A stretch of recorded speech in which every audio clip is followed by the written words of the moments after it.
Hər vaxtınız xeyir, hörmətli tamaşaçılar. Azad Azərbaycan televiziyasında xəbər vaxtıdır. Prezident İlham Əliyev NATO nümayəndə heyətini qəbul edib. Qonaqlar Azərbaycanla Ermənistan arasında sülh gündəliyinin irəli aparılması istiqamətində Vaşinqtonda əldə edilən nailiyyətlər münasibəti ilə prezidenti təbrik ediblər. Prezident İlham Əliyev də öz növbəsində NATO mənzil qərargahına səfərlərini xatırladaraq qeyd edib ki, Əfqanistandakı əməliyyatlara dəstək Azərbaycan-NATO əməkdaşlığının vacib hissəsi olsa da, ölkəmizlə alyans arasında regional inkişaf, enerji təhlükəsizliyi və digər istiqamətlər üzrə əməkdaşlıq da gündəmdədir.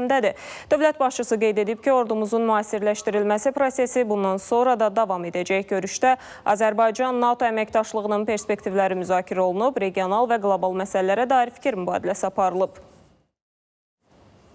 Paytaxtda 8 noyabr Zəfər gününün 5-ci il dönümünün qeyd olunması münasibəti ilə hərbi orkestrlərin müşayiəti ilə yürüşlər keçirilib.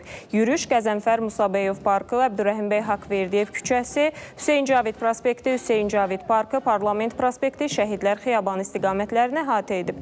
Bundan əlavə şəhərin bir sıra mərkəzi küçələrini də əhatə edib. Düşmənlərin isə oldu nəcəm.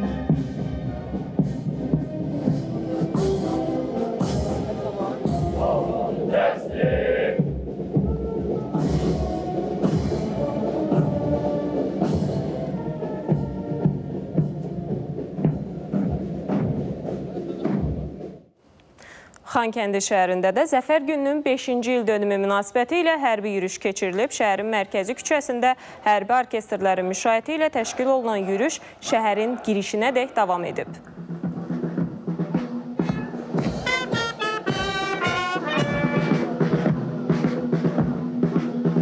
Bayraq meydanından başlayan yürüş hərbi orkestrin müşayiəti ilə şəhərin mərkəzi küçələrində müəyyən olunan marşrut üzrə davam edib.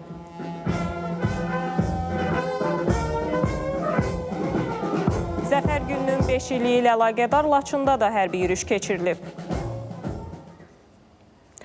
Qazaxıstan taxılı ilə yüklənən qatar Azərbaycandan tranzit keçməklə Ermənistana yola salınıb. Qatar Biləcəri stansiyasından yola düşüb.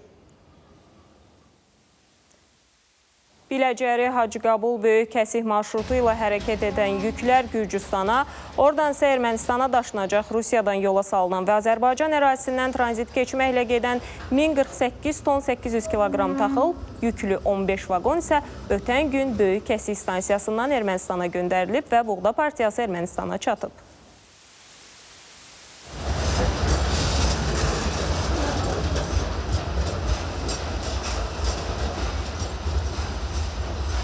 Qazaxıstandan Azərbaycana keçməklə, tranzit keçməklə Ermənistana yüklərin daşınmasına başlanılıb. Dünən Qazaxıstandan Azərbaycana Yalma stansiyasına daxil olan 15 vaqondan ibarət 1000 tona yaxın taxıl yüklü deməli vaqon, 15 vaqon artıq Biləcəri stansiyasına çatıb və qeyd edim ki, artıq qarşıdakı mərhələdə həm Rusiyadan, həm də Qazaxıstandan növbəti yük partiyalarının göndərilməsi nəzərdə tutulur. Rusiya ilə Ermənistan arasında Azərbaycan və Gürcüstan ərazisindən keçən birbaşa dəmir yolu əlaqəsi Cənubi Qafqazda sülhün bərqərar olunmasına real töhfədir və əməkdaşlığa ümumi səyin göstəricisidir. Jurnalistlərə açıqlamasında Rusiya Baş nazirinin müavini Aleksey Averçuk belə deyib, vurğulayıb ki, yeni marşrut Rusiya ilə Cənubi Qafqaz ölkələri arasında nəqliyyat əlaqəsini gücləndirir. Ermənistan bazarlarının Avrasiya İqtisadi İttifaqına üzv digər dövlətlərin məhsulları üçün əlçatanlığını artırır. Zəngəzur dəhlizinə mediatur təşkil olunub. Jurnalistlər dəhlizdə ölkəmiz tərəfindən indiyədək görülən işlər, infrastruktur layihələri ilə tanış olublar. Daha ətraflı əməkdaşımız Sənan Bəhrəmli danışacaq. Salam Sənan, buyurun, eşidirik sizi.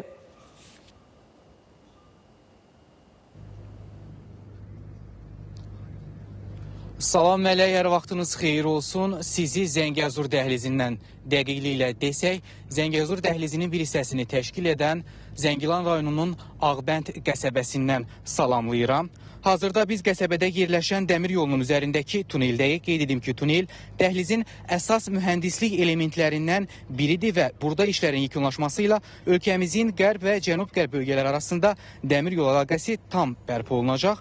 Bundan əvvəl isə biz Zəngəzur dəhlizinin 9 stansiyasından birində Həkəri Dəmir Yol stansiyasında görülən işlərlə tanış olduq. Orada da dəmir yolunun üst quruluşu üzrə işlər demək olar ki, artıq yekunlaşmaq üzrədir.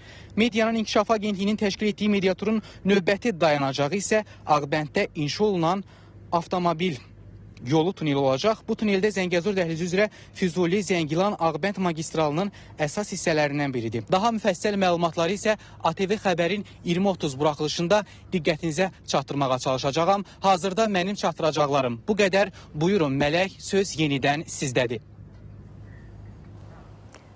Ətraflı məlumat üçün təşəkkür edirik. Sənan, xatırladaq ki, bizimlə birbaşa bağlantıda əməkdaşımız Sənan Bəhrəmli idi. Davam edirik. Qələmini silaha çevirib döyüşə yollanan müəllim, 1-ci və 2-ci Qarabağ müharibəsi iştirakçısı komandir Muxtar Həşimova həsr olunan sənədli filmdə onun döyüş yolu müharibənin acı həqiqətləri nümayiş olunur. Təqdimat mərasimində bildirilib ki, film təkcə bir şəxsin yox, bütün xalqın qürurunun, zəfərinin göstəricisidir. Filmin qəhrəmanı müəllim olduğuna görə bu film məktəblilər arasında xüsusi marağa səbəb olacaq. Sənədli film həmçinin ölkə təhsilinin inkişafına, uşaqlar və gənclər arasında vətənpərvərlik ruhunun güclənməsinə töhfə verəcək. Muxtar Həşimov ehtiyata buraxıldıqdan sonra Bakıda pedaqoji fəaliyyətini davam etdirir. Daha çox çətinliklərlə üzləşir. 10 il müəllim işləyirdim Laçında, doğma Laçında. Məktəbin direktor müavini idim. Hadisələr başlayandan sonra sıravi əskərdən batalyon komandirinə, briqada komandir müaviniyinə qədər gəldim çatdım, mayor rütbəsinə qədər. Muxtar Həşimov 1-ci müharibədə döyüşür, 3 dəfə ağır yaralanır. Torpaqlarımız işğala məruz qalır və Muxtar Həşimov bundan barışmır. Yenə də müəllimlik sahəsində çalışır və uşaqlara vətənpərvər olmağı aşılayır. 210 sayılı tam orta məktəbdə Zəfər günü ilə bağlı bayram işığında parlayan Zəfər adlı tədbir keçirilib. Məktəbin qarşısında şəhidlərə ehtiram məqsədi ilə ucaldılan xatirə güşəsinin önünə gül dəstələri qoyulub, onların xatirəsi yad edilib. Şagirdlərin Zəfər günü ilə bağlı çəkdikləri rəsm əsərləri ilə tanış olunub. Tarixi günün əhəmiyyəti və önəmi şagirdlərə çatdırılıb. 44 günlük müharibə dövründə Ali Baş Komandan İlham Əliyevin rəhbərliyi altında Azərbaycan əskərinin əldə etdiyi şanlı qələbədən danışılıb. Qeyd edilib ki, Zəfər günü təkcə torpaqlarımızın azad olunması deyil, həm də xalqımızın birliyinin, dövlətimizin qüdrətinin və milli həmrəyliyimizin təntənəsidir.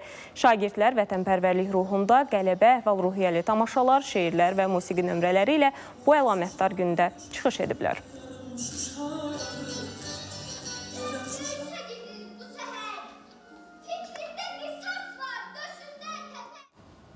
Şəhidlərimizin qanı vətən müharibəsi iştirakçılarının igidliyi, aparılan uğurlu siyasət nəticəsində düşmən diz çöktü.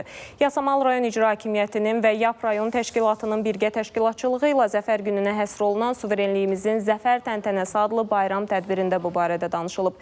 Qeyd olunub ki, Müzəffər Ali Baş Komandan İlham Əliyevin rəhbərliyi ilə vətən müharibəsində qazanılan qələbə Azərbaycan tarixinin ən parlaq səhifəsi kimi tarixə düşüb.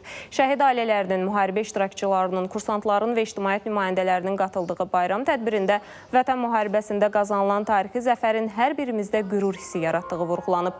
Tədbir bayram konserti ilə davam etdirilib.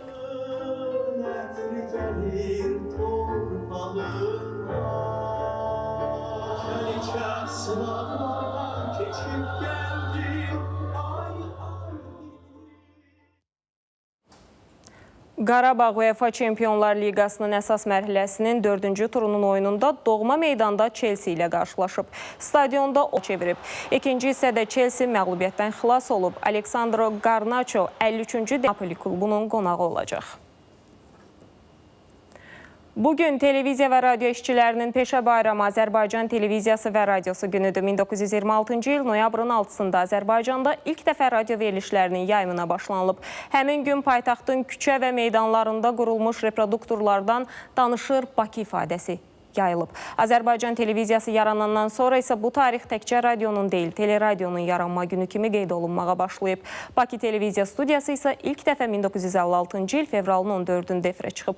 İlk veriliş günü ekranda mərhum sənətkarımız Nəcibə Məlikova görünüb və o çıxışına göstərir Bakı sözləri ilə başlayıb. 2020-ci il dekabrın 31-dən etibarən radio-televiziya yayımının təşkili Şuşa, Xankəndi şəhərləri və Xocalı, Ağdam, Bərdə rayonları, eləcə də ətraf yaşayış məntəqələrində bərpa olunub.